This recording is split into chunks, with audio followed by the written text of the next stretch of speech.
ഭയ്യ അത്ര സ്നേഹത്തോട് കൊടുത്തു വിട്ടതല്ലേ. ഇവിടെ വന്ന ഉടനെ ആ സമ്മാനം കൊടുക്കണമെന്നല്ലേ ഭയ്യ പറഞ്ഞത്. അയാൾ ഇവൾക്ക് എന്ത് സമ്മാനമാ കൊടുത്തു വിട്ടത്? പത്താ നഹി ഗോപു ഭയ്യ. മറ്റുള്ളവർക്കുള്ള ഗിഫ്റ്റുകൾ തുറന്നു നോക്കുന്ന ശീലം പണ്ടേ എനിക്കില്ല. ആരെങ്കിലും ഓപ്പൺ ചെയ്യാൻ ശ്രമിച്ചാലും ഞാൻ അതിന് സമ്മതിക്കേയില്ല.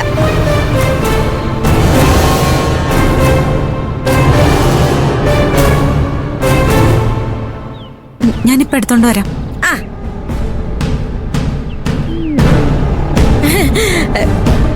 പുരാനി ദോസ്തിന് ഭയ്യ കൊടുത്തുവിട്ട സ്പെഷ്യൽ ഗിഫ്റ്റ് കണ്ട് ഞങ്ങൾ അങ്ങ് പോവും. ഭയ്യ കൊടുത്തുവിട്ടതല്ലേ, വില കൂടിയതാവാനാ സാധ്യത. അതെന്താന്ന് തുറന്നു നോക്കുമോളെ.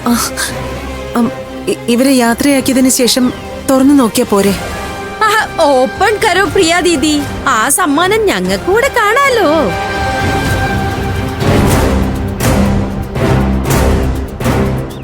തുറക്കടി, തുറക്ക്.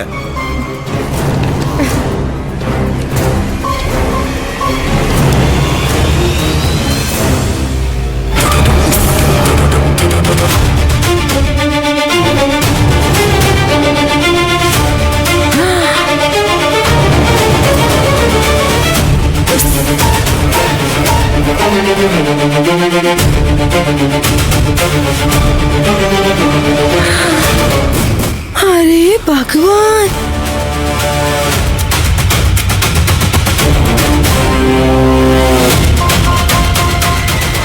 താലി കിടക്കുന്നത് വെറും ചരടിലാണെന്ന് പ്രിയാദീദി ഭയ്യോട് പറഞ്ഞു.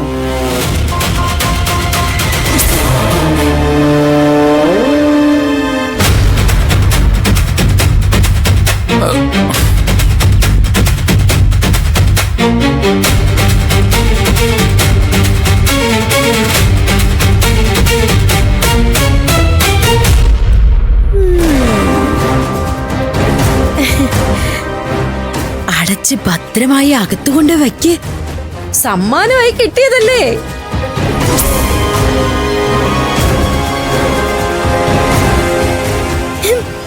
ഇനി നമുക്ക് പോവാം. ചലവനാ.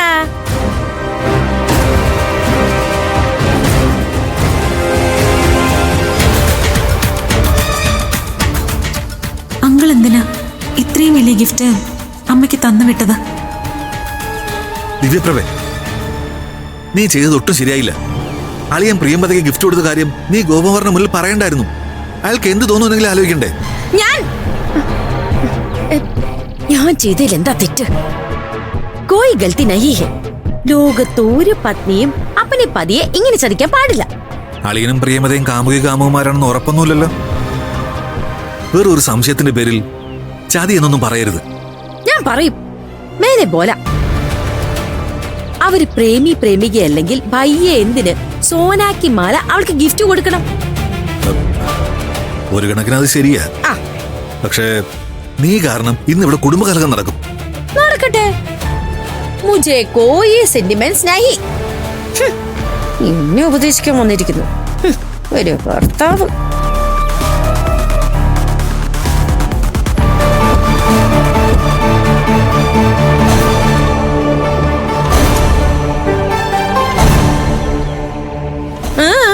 എന്താ പോകുന്നില്ലേ? എന്നാലും വേണ്ടായിരുന്നു. എന്റെ പുരാനി പ്രേമി എനിക്കിതുപോലൊരു മാല വാങ്ങിത്തന്ന നിങ്ങൾ എന്ത് ചെയ്യും? ഞാൻ അയാളുടെ കൂടെ പൊക്കോട്ടെ എന്ന് കരുതോ, അതോ നിങ്ങൾ എന്നോട് പ്രതികാരം ചെയ്യൂ? പോണ അങ്ങോട്ട് പോ. ബാക്കി അവന്റെ വിധിയാണെന്ന് കരുതി ഞാൻ സമാധാനിക്കും.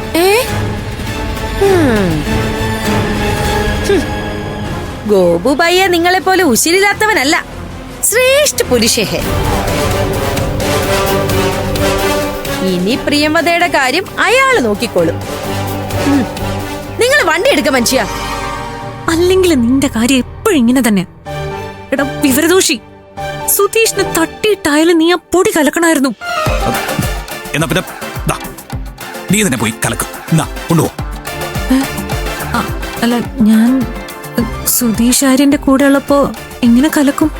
ഇപ്പൊ എന്നെ ഉപദേശിച്ച പോലെ നീ സുധീഷിനെ അങ്ങ് തട്ട്. എന്നിട്ട് സൗകര്യം പോലെ കലക്കി കൊടുക്ക്. എന്നിട്ട് ജയിലിൽ പോയി കിടക്ക്.